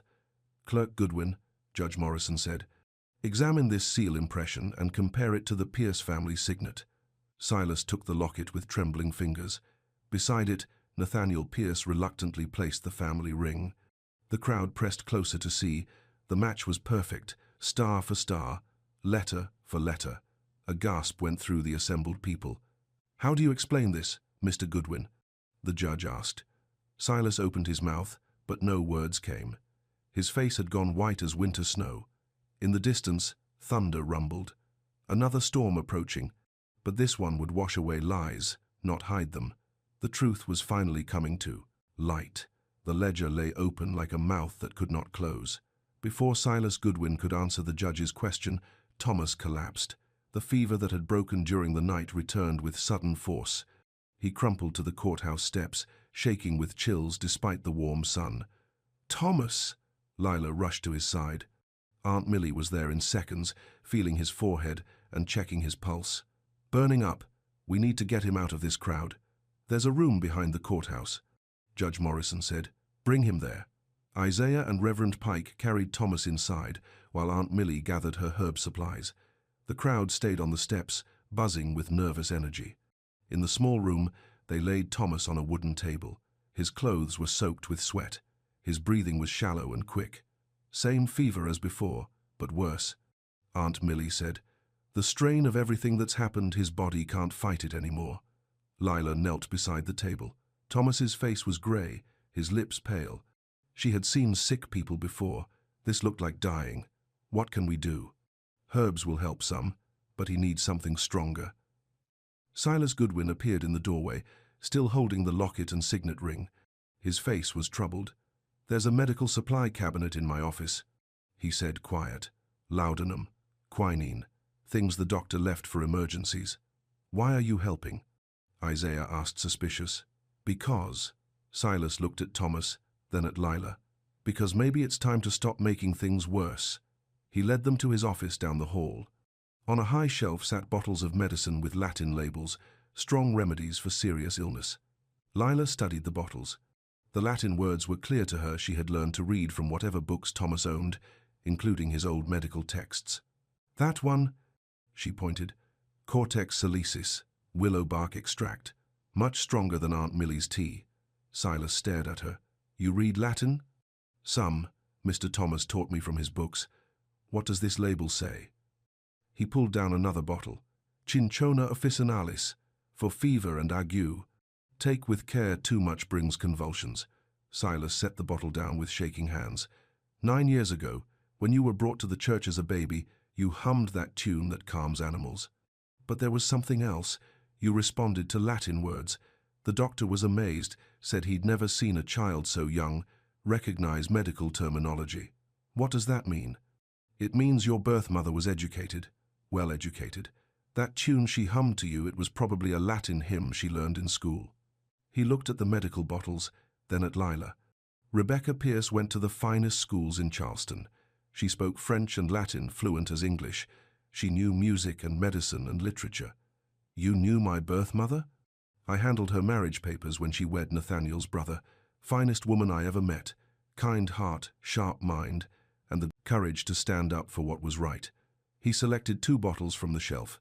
For Thomas, but careful with the dosages. They returned to the small room where Thomas lay shivering. Aunt Millie mixed the medicines careful, while Lila held Thomas's hand. Lila, he whispered, if I don't survive this. You will. But if I don't, you remember what I taught you. Reading and writing and arithmetic. Use those gifts. Don't let anyone tell you that you're less than what you are. Mr. Thomas, you're going to be fine. But his eyes were bright with fever and far away. Your mother would be proud, standing up to powerful people, speaking truth when it costs everything. Aunt Millie brought the medicine. Bitter, but it should help. They lifted Thomas's head and got him to swallow the mixture. Then Lila began to hum the 3-note tune that had always calmed scared things. Within minutes, Thomas's breathing slowed. His shivering eased. The wild look left his eyes. Better, Aunt Millie said with relief. Thomas squeezed Lila's hand. Thank you. All of you. Through the small window, they could hear the crowd on the courthouse steps growing restless. Judge Morrison's voice called for order. They're waiting for us, Isaiah said. Let them wait, Lila replied. This man saved my life more than once. Now I help save his. She looked at Silas Goodwin, who was putting the medicine bottles back in their case. Mr. Goodwin, she said, when we go back out there, are you going to tell the truth about the forged seals? He was quiet for a long time. Child, the truth will ruin me. I'll lose my position, my home, maybe face prison. But lies are ruining everyone else. I know. My birth mother had courage to stand up for what was right. Maybe you could find some of that courage too. Silas looked at her with wonder. 9 years old and you sound like a preacher. Maybe that's what truth does. Makes preachers of us all. Outside, Judge Morrison called for the proceedings to resume. Thomas tried to sit up. I can walk. You will, Aunt Millie said, but slowly, and with help. They made their way back to the courthouse steps. The crowd had grown even larger. Word had spread throughout the county that something momentous was happening. Silas Goodwin took his place at the probate desk. The Pierce family stood to one side. Thomas, supported by Isaiah and Reverend Pike, stood to the other. And Lila, small but steady, stood in the center with her locket open for all to see. Judge Morrison called for silence. Mr. Goodwin, he said, you have examined the seal impression and the family ring. What is your finding? For a long moment, Silas said nothing. The crowd held its breath. Then he looked at Lila, at her courage, at the truth shining in her eyes. Your Honor, he said, his voice carrying across the silent square. The seals match perfectly. This child carries a Pierce family impression pressed 9 years ago. A murmur went through the crowd. And the documents that brought us here? The marriage papers with suspicious sealing wax? Silas's voice grew stronger. Were forged at the request of Mr. Nathaniel Pierce, using summer wax to rush false papers into evidence. The crowd erupted. Voices rose like startled birds, but Judge Morrison's gavel brought silence. Then, this child is not property, but blood relation to the Pierce family, born free and falsely held in bondage. Yes, Your Honor, that is the truth. The truth that had been buried for 9 years was finally spoken in daylight, and with it came the promise of justice at last. His breath found the lullaby again while rain began to fall. The afternoon storm that had threatened all day finally arrived. Rain drummed against the courthouse windows as people crowded inside to escape the downpour, but the weather couldn't dampen the energy in the air. Silas Goodwin's confession had changed everything. Now the work of justice had to begin. Judge Morrison had commandeered the main courtroom. Papers spread across the big oak table. Ledgers stacked like small towers. The evidence of years of fraud and forgery laid bare. The scope of this deception is staggering, the judge said. Land sales, marriage contracts, debt agreements, all falsified with forged seals. Lila sat between Thomas and Aunt Millie in the front row of the courtroom. Her locket lay open on the table before the judge, next to the Pierce family signet ring. "Your Honor," Nathaniel Pierce said, his voice strained. "Surely this can be resolved within the family. No need for public trials and public shame. Mr. Pierce, you have defrauded numerous citizens of this county. This is far beyond a family matter." Matilda Pierce stood up. "Your Honor, may I speak?" "You may. 9 years ago, my sister-in-law Rebecca was dying in childbirth. She had twin babies, one stillborn, one clinging to life. In her final moments, she begged me to ensure the surviving child would live and thrive." Her voice carried across the silent courtroom. "We made a terrible choice. We told the family that both babies had died. We switched the surviving Pierce child with a healthy baby born to another woman the same night. That woman could not keep her child, and we thought we were solving 2 problems. Continue. The healthy child was raised as Pierce family. The weak child Leela was taken to the church to be found by good people." She looked at Leela with tears in her eyes. "But we didn't consider the legal implications. By declaring Lila dead, we made her legally property when she was blood-born free. By raising the other child as Pierce, we gave inheritance rights to someone not entitled to them." Judge Morrison made careful notes. "And the forged documents? Started years later, when our debts mounted and we needed to adjust certain business arrangements." Mr. Goodwin was persuaded to help. Silas spoke from his place at the witness table. "Persuaded with gold and threatened with ruin if I refused. How many documents were falsified?" "Dozens, Your Honor. Maybe more than 100 over the years." A gasp went through the courtroom. Half the business in the county could be affected. Reverend Pike raised his hand. "Your Honor, what of the child who was raised as Pierce? She is innocent in this deception. Where is she now?" "Safe with family in Charleston," Evangeline said. "Away from all this turmoil. She will need to be informed, of course, but arrangements will be made for her welfare. No child should suffer for the choices adults made." Lila felt relief wash over her. The other girl would be protected. "Now," Judge Morrison said, "we come to the matter of restitution and justice." He looked at Lila. "Child, you are hereby declared freeborn and wrongfully held. All papers claiming ownership over your person are void." A cheer went up from Thomas's supporters. "Furthermore, as a blood relation of the Pierce family, you have certain rights of inheritance that must be considered." Nathaniel Pierce went pale. "Your Honor, surely. Mr. Pierce, your family owes this child 9 years of freedom, safety, and education. That debt will be calculated and paid." But Lila stood up. "Your Honor, may I speak?" "You may.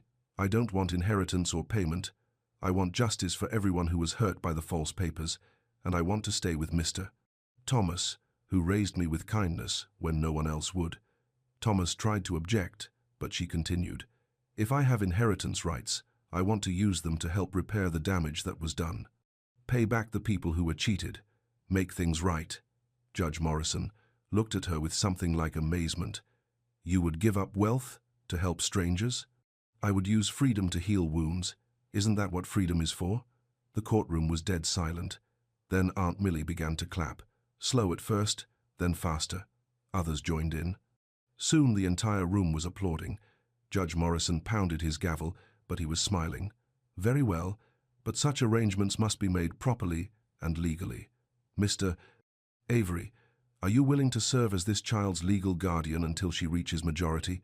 With all my heart, Your Honor. And Miss Lila, are you certain of this choice? Yes, sir. Mr. Thomas is my family, not by blood, but by choice, and sometimes choice is stronger than blood. Outside, the rain was stopping. Afternoon sunlight streamed through the courthouse windows. Then we will prepare the legal documents tonight. Tomorrow, we will have a final public reading to make all arrangements official. As people began to file out of the courtroom, Matilda Pierce approached Lila. Child, she said, you have shown more grace and wisdom than any of us deserved. You tried to save my life. That matters more than the mistakes that came after. Will you? Would you consider visiting us sometimes? You are family, whatever papers say. Lila looked at Thomas, who nodded encouragement. Maybe, when the hurt has had time to heal. That night, by lamplight in the courthouse, scribes worked to prepare new documents, papers that would right old wrongs, seals that would be pressed true and clean. Justice was coming at last. The desk legs scraped against courthouse stone as morning approached. Morning came bright and clear. The storm had washed the air clean, and everything smelled of fresh beginnings. Lila woke early in the courthouse's small guest room. Through the window, she could see people gathering on the steps again. Word had spread throughout the county that this would be the day everything was finally settled. She dressed careful and tied the blue ribbon around her locket one last time as a slave. By noon, she would be free. In the main hallway, she found Thomas looking much stronger. The medicine and rest had done their work. His color was good, his eyes clear. How do you feel? She asked. Like a man about to watch justice triumph, he said, and proud to have played some small part in it. Small part. You protected me when it would have been easier to abandon me. You saved me first, at the gala, when you spoke truth about the seals. That took more courage than anything I've done. They walked to the main courtroom, where Judge Morrison was reviewing the final documents, legal papers that would change several lives forever. Everything is in order, the judge announced. The proclamation of freedom, the voiding of fraudulent contracts, the restitution agreements. Silas Goodwin sat at a small table, copying the final versions in his careful script. His hands were steady now. The burden of keeping lies had been lifted. Mr. Goodwin, Lila said, what will happen to you? Prison, most likely. Loss of my position, certainly. He looked up from his writing. But strange to say, I feel lighter than I have in years. Because truth has its own weight, Aunt Millie said from the doorway. Lies get heavier over time. Truth sets things free. Outside, the crowd was growing. Not just local people now, but visitors from surrounding counties. Some had come to support Lila, others to see if their own business dealings might be affected by the voided contracts. At 11 o'clock, Judge Morrison ordered the probate desk moved outside for the final time. The crowd on the courthouse steps was the largest anyone had ever seen. Hundreds of people pressed close to witness history. Judge Morrison took his place at the podium. Lila stood to his right, Thomas to his left. The Pierce family waited nearby, Nathaniel grim-faced, Matilda hopeful, Evangeline watching with encouraging eyes. Citizens, the judge called, his voice carrying across the square, we gather to right wrongs and establish truth. He held up a thick document. These are the findings of our investigation into fraudulent documents and forged seals. I will read the key points so all may understand. A hush fell over the crowd. First, numerous legal documents bearing Pierce family seals have been proven false. These documents are hereby void and without legal standing. Murmurs of surprise and concern rippled through the assembled people. Second, the child known as Lila is hereby declared freeborn and wrongfully held in bondage. She is of Pierce family blood, daughter of Rebecca Pierce Avery, and entitled to all rights and protections thereof. Cheers rose from some quarters, angry voices from others. Third, restitution will be made to all parties damaged by fraudulent contracts. The Pierce estate will bear responsibility for these payments. Nathaniel Pierce stepped forward. Your Honor, this will bankrupt my family. Mr. Pierce, your family has profited from fraud for years. Justice demands recompense. But what of my other dependents? The people who work my lands? They will suffer for my crimes. Judge Morrison looked at Lila. Miss Lila, as a Pierce family member, you have a voice in these proceedings. She took a deep breath and addressed the crowd. Mr. Nathaniel is right that innocent people shouldn't suffer for his wrongs. If I have inheritance rights in the Pierce estate, I want to use them wisely. Her voice grew stronger as she spoke. I propose that the Pierce lands be managed by a trust that pays fair wages to workers, fair prices to farmers, and makes good on debts that were wrongly incurred. And who would oversee such a trust? The judge asked. Good people. People who know the difference between justice and revenge. She looked at Reverend Pike, at Aunt Millie, at Prudence Hollowell. People who can heal instead of hurt. Evangeline Pierce stepped forward. Your Honor, I support my cousin's proposal, and I offer my own inheritance to help fund the restitution payments. Gasps went through the crowd. Giving up wealth to help strangers was almost unheard of. But then Matilda Pierce surprised everyone by speaking up. I also pledge my portion. It's the least we can do to repair the damage. Judge Morrison made careful notes. Very well. The Pierce estate will be managed as proposed, with oversight by appointed trustees. He reached for a small wooden box on the desk. Inside were 2 signet rings, the Pierce family ring and a new one, specially made for this occasion. Miss Lila approached the bench. She walked through the crowd to stand before the judge. By the authority vested in me by the state and county, I hereby proclaim you free of all bonds and claims. You are Lila Pierce Avery, free citizen with all rights and protections of the law. He held up both rings.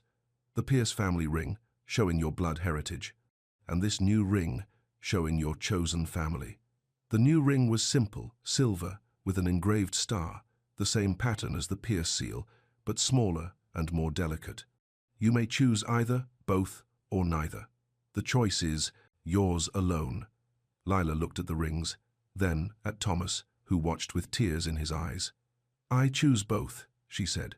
Blood family and chosen family. Past and future. She slipped the Pierce ring onto her right hand. The new ring went on her left. The crowd erupted in cheers. Hats flew into the air. People wept and laughed and hugged strangers. But the judge wasn't finished. He pulled out one final document. There remains the matter of legal guardianship. Miss Lila, you are free to choose where you will live and who will care for you until you reach majority. I choose Mr. Thomas Avery, she said without hesitation. He has been my father in all ways that matter. Thomas stepped forward, overwhelmed with emotion. Your Honor, I am honored beyond words. Then let it be recorded. Thomas Avery is appointed legal guardian of Lila Pierce Avery, with all rights and responsibilities thereof. Judge Morrison signed the final papers with a flourish. The crowd cheered again. But then something beautiful happened. Without planning or prompting, people throughout the crowd began to hum, the 3-note tune that Lila had made her own, the melody that calmed fears and brought peace. Soon hundreds of voices were humming together. Rich and poor, black and white, young and old, all joined in a song of hope. Lila looked out over the sea of faces, her people, her community, her future. The winter wax had bled purple beside the locket's shallow star, and now both colors shone true in the noon sun. As the crowd's humming faded, Judge Morrison called for one final round of testimony. Before we conclude, let any who wish to speak for the record step forward.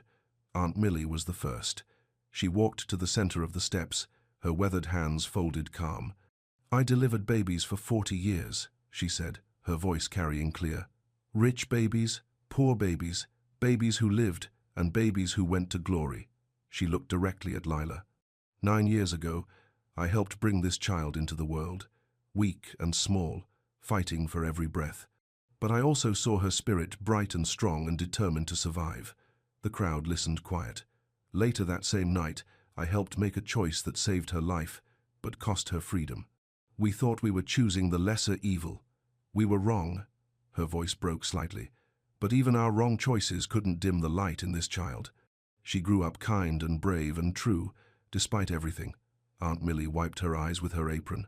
Today, truth wins, justice wins, and most of all, love wins. She returned to her place in the crowd as people murmured agreement. Reverend Pike stepped forward next. I have known this child since she was brought to our church as an infant, he said. I have watched her grow in wisdom and grace. I have seen her gift for bringing peace to troubled situations. He opened his worn Bible. Scripture tells us that a little child shall lead them. Today, we have seen that. Truth lived out. A 9-year-old girl has led us all toward justice. As he returned to his place, Silas Goodwin surprised everyone by standing. "Your Honor, may I speak?" Judge Morrison nodded. Silas walked to the center of the steps. His face was pale but determined. "I have been a clerk of this court for 15 years. I have prided myself on accuracy and honesty in record-keeping, but for the past 5 years, I have been a party to deception and fraud." His voice grew stronger as he spoke. "I was paid well to falsify documents, threatened with ruin if I refused, but those are explanations, not excuses." He looked at Lila with shame and admiration. This child showed more courage in one evening than I have shown in 5 years. She spoke truth when it cost her everything. I kept lies when it would have cost me only some comfort. He reached into his coat and pulled out a small leather pouch. "These are all the payments I received for falsifying documents. Every coin. I return them now for the restitution fund."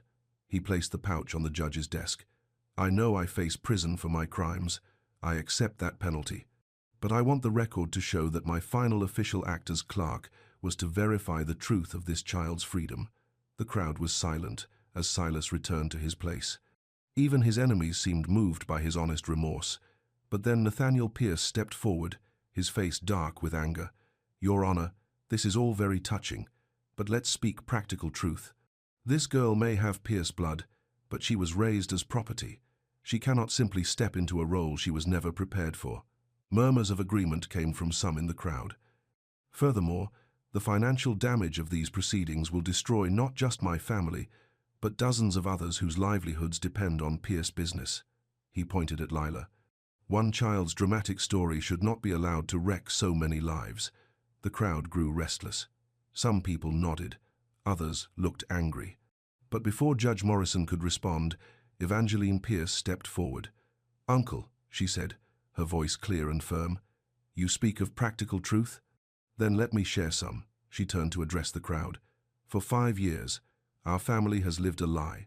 We have prospered through fraud while honest people struggled with real debts and fair contracts." Her voice grew passionate. "This child, my cousin, was robbed of family, freedom, and future by our choices. She has every right to demand justice, even if it ruins us all." She looked directly at Lila. "But instead, she has shown mercy. She offers to use her inheritance to heal the damage we caused, not to enrich herself." Evangeline's eyes filled with tears. "I am ashamed of my family's crimes, but I am proud to claim this child as my blood. She has more honor in her little finger than we have shown in all our generations." She walked to where Lila stood and knelt before her. "Cousin," she said, "I ask your forgiveness for my family's wrongs, and I ask your permission to try to make amends." Lila reached out and took Evangeline's hands. "Family forgives family," she said, simple. "And family helps family heal." The crowd erupted in cheers. Even Nathaniel Pierce looked moved by his daughter's words. Judge Morrison pounded his gavel for order. "The court recognizes the testimony given here today. Let it be recorded that justice has been served not through punishment alone, but through mercy and wisdom." He looked around the crowded square. "The legal proceedings are now concluded, but I encourage all present to remember what we have witnessed. Truth spoken by a child, courage shown by the weak, mercy offered by the wronged." He signed the final document with careful ceremony. "It is finished."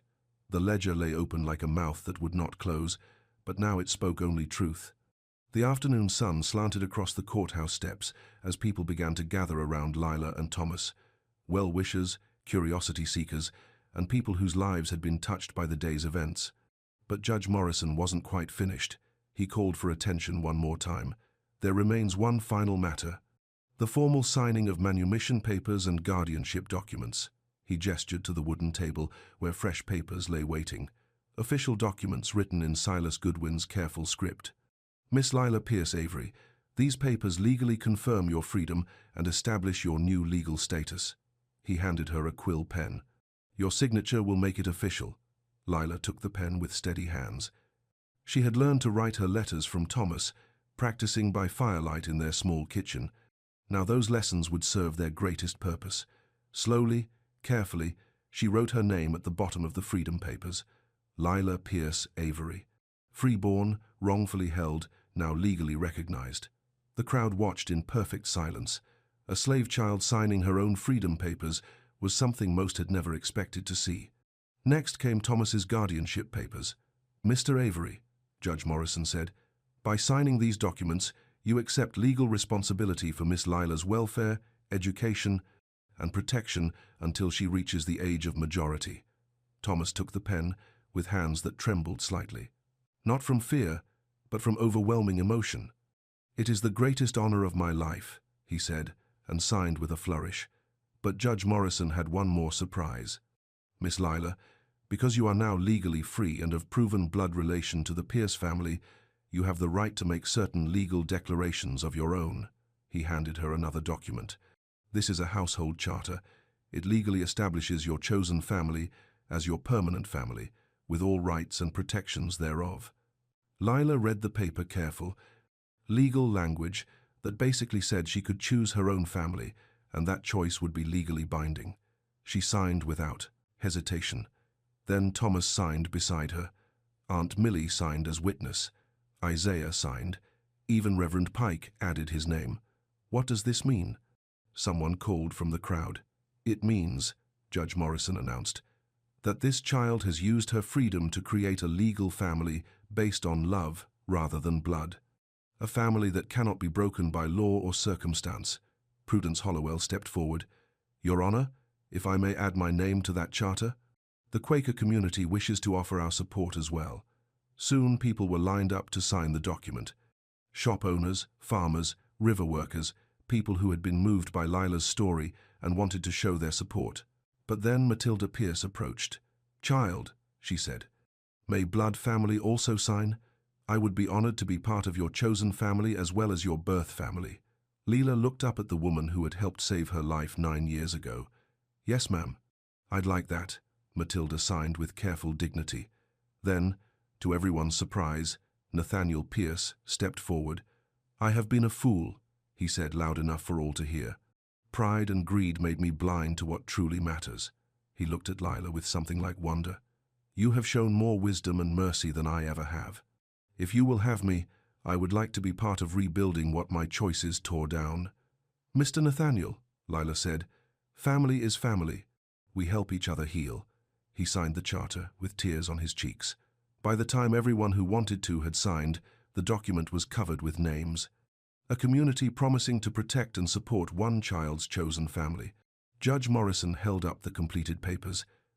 "Let it be recorded that on this day, justice was served not through violence or revenge, but through mercy, wisdom, and the power of community." He sealed each document with official wax winter plum, pressed clean and true. As the formal proceedings ended, the crowd began to disperse. People had work to return to, lives to continue, but the feeling of hope lingered in the air. Lila found herself surrounded by her new legal family. Thomas, Aunt Millie, Isaiah, Reverend Pike, Prudence, and even the Pierce family members who had chosen reconciliation over pride. "What happens now?" she asked. "Now," Thomas said, "we go home. We build a life based on truth instead of lies. We help heal the wounds that were made."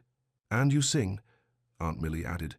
"That voice of yours is meant to bring peace to troubled places. The world needs more peace." As the sun began to set, lanterns were lit on the courthouse porch, a warm glow in the gathering dusk.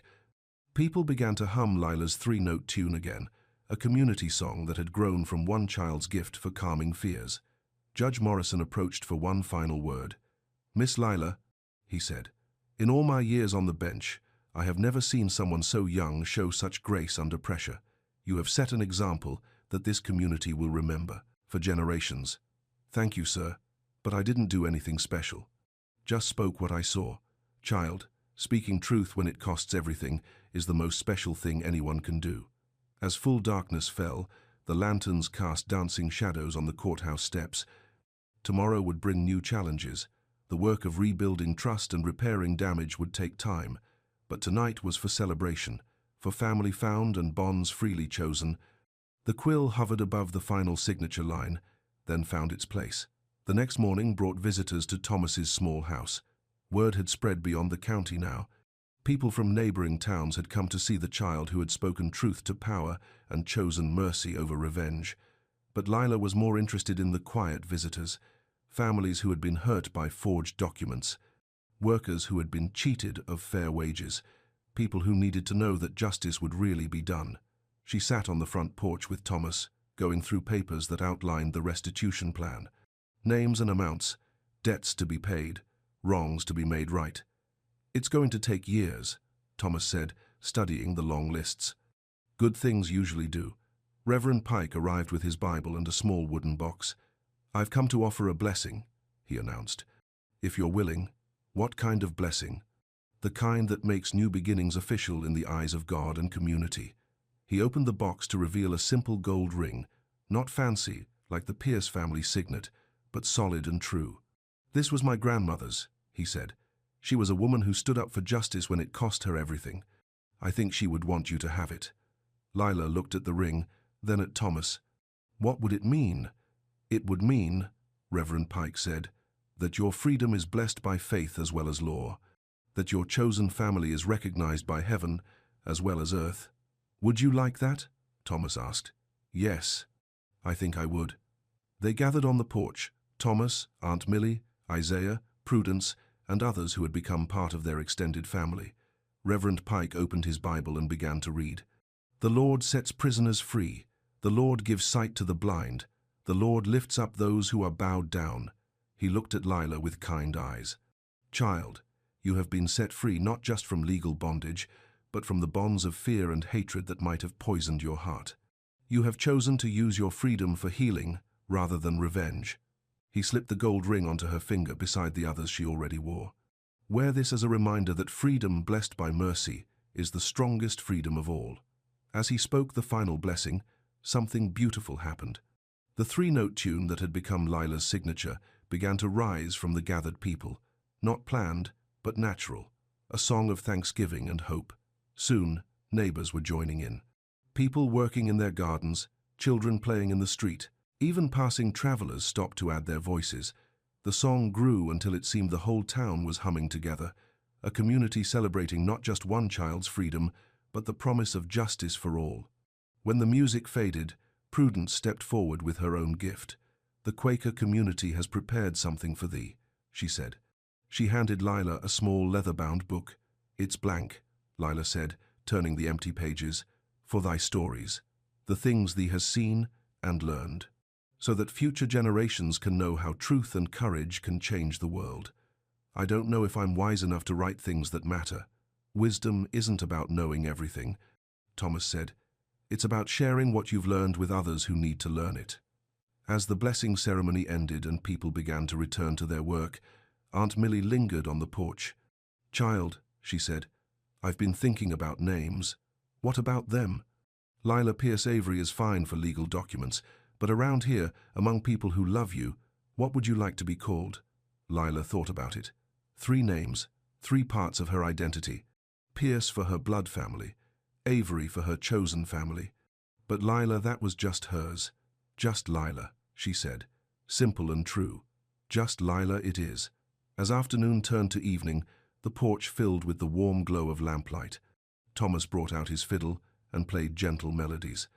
Isaiah told stories that made everyone laugh. Neighbors stopped by with food, sweet cakes, fresh bread, garden vegetables. Not because they had to, but because they wanted to. Because community meant taking care of each other.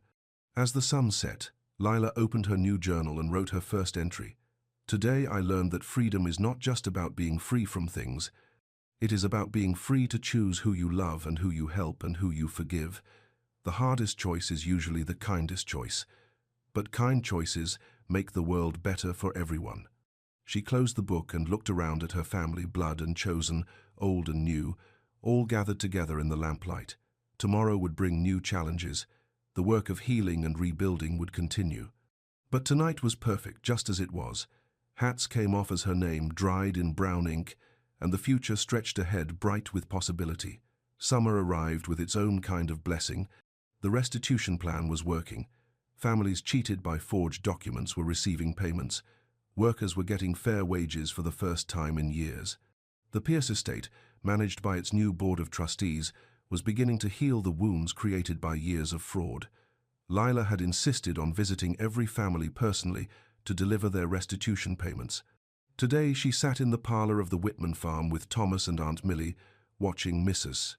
Whitman count the gold coins that would pay off her late husband's debts. "I never thought I'd see this money," Mrs. Whitman said, tears in her eyes. "The children and I can keep the farm now. It's what's right." Lila said simple. Wrong was done. Now it's made right. On the way home, their wagon passed the old Pierce mansion. Scaffolding surrounded the building, repairs being made with honest money for the first time in years. A figure waved from the front porch. Evangeline, dressed in simple work clothes instead of silk gowns. "Stop, please," Lila called to Isaiah. They pulled up to the mansion's front steps. Evangeline hurried down to meet them. "Lila, I was hoping you'd come by. How are the repairs going?" "Slowly but honestly. We're fixing everything that was built with fraudulent money. It will take years, but it feels good to do things right." She gestured toward the house, where workers were replacing rotted boards and repointing stonework. "Father has changed, you know. Since the trial, he works beside the laborers now instead of just giving orders. Says he wants to understand what honest work feels like." Through the mansion's tall windows, they could see Nathaniel Pierce carrying lumber with the other workers. His fine clothes had been replaced with simple overalls. His proud face had lines of genuine humility. "What about Aunt Tilly?" Lila asked. "Tireless. She's organized the women of the county to help families affected by our family's fraud. Quilting circles that actually sew. Cooking circles that actually feed people." Evangeline's face grew serious. "There's something else. A letter came from Charleston. About your cousin? The girl who was raised as Pierce?" "Yes. Her name is Caroline. She's taken the news better than we feared. The family caring for her says she wants to meet you someday, when she's ready." Lila felt a pang of sympathy for the other girl, 9 years old like herself, but facing the loss of everything she thought was true about her identity. Will she be all right? The Charleston family has offered to adopt her officially. She'll have love and security, even if she doesn't have Pierce wealth. Maybe that's better. "Love is worth more than money anyway." Evangeline smiled. "You sound so wise for someone so young." "Not wise. Just honest." As they prepared to leave, Matilda Pierce appeared in the mansion's doorway. She wore a simple dress and an apron stained with garden dirt. "Lila, please come inside for a moment." They followed her into the grand foyer. The crystal chandelier was gone, sold to help pay restitution. The fancy furniture had been replaced with simple, sturdy pieces. "I wanted to show you something," Matilda said. She led them to what had once been the formal parlor. The room had been transformed into a school. Wooden desks lined the floor. Books filled shelves along the walls. A chalkboard stood at the front of the room. "A school? For children whose families work our land, both white and Negro children. Learning, reading, writing, and arithmetic together." Lila looked around with wonder. "Whose idea was this?" "Yours, actually.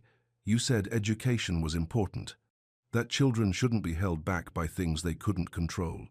Matilda's eyes shone with pride. "We decided to put your wisdom into practice."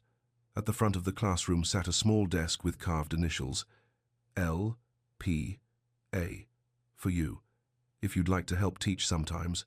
The children would love to learn from someone who overcame so much. Lila ran her fingers over the carved letters.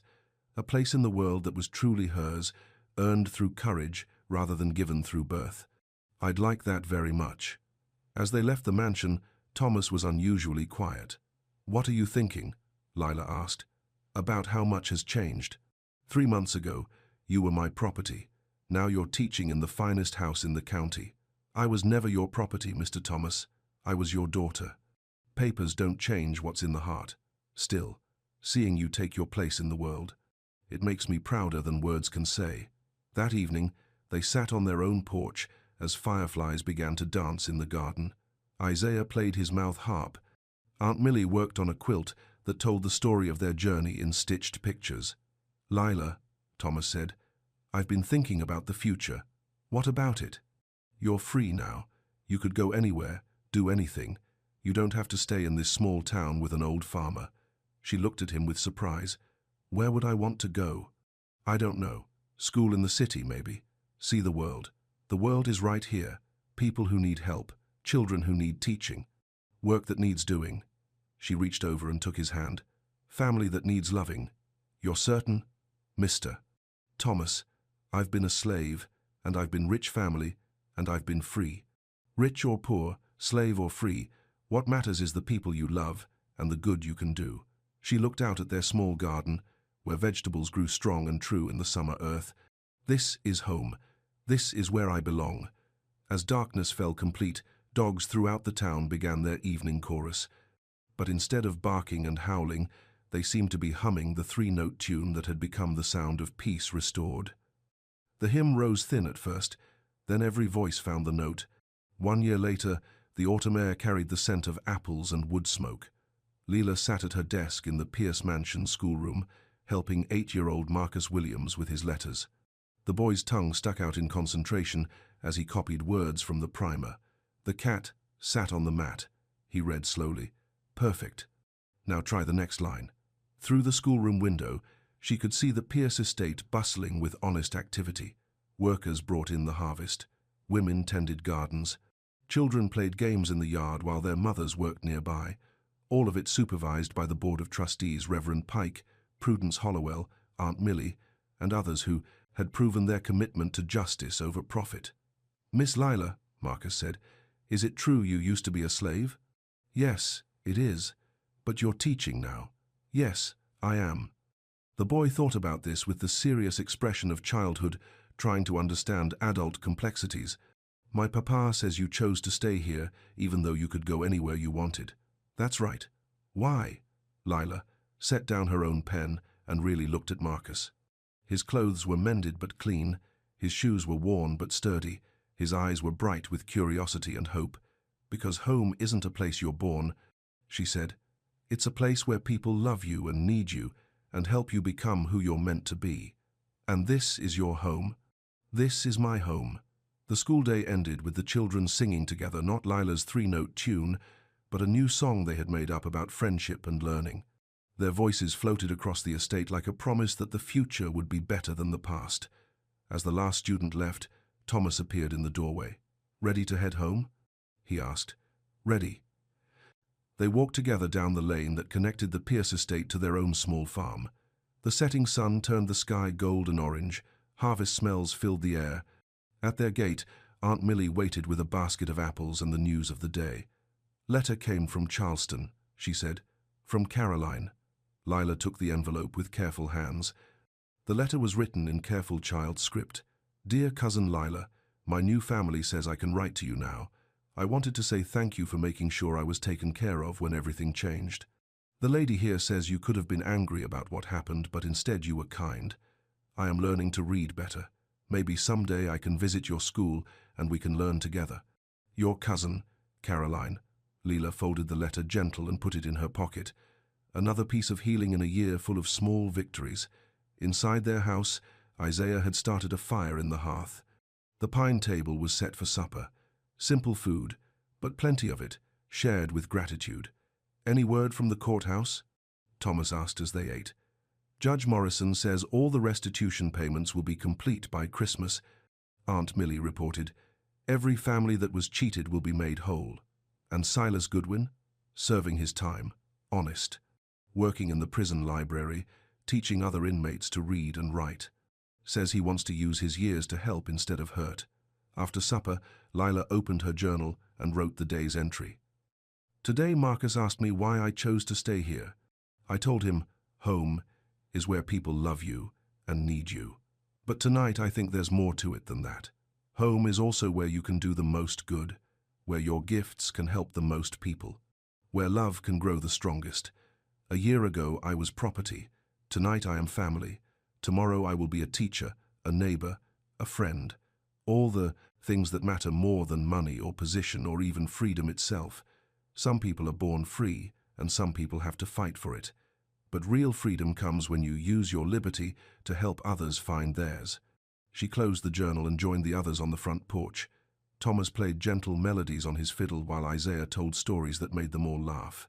Aunt Millie worked on a new quilt, this one, celebrating the first year of the school. As full darkness settled over the county, lanterns began to appear in windows throughout the town. Warm light in every home where families gathered to share their day. And on the Pierce estate, a special lantern hung from the schoolroom porch, a signal to anyone who needed help, learning, or simply a safe place to rest. The lantern had been Lila's idea, a beacon that said, "Here is hope, here is home.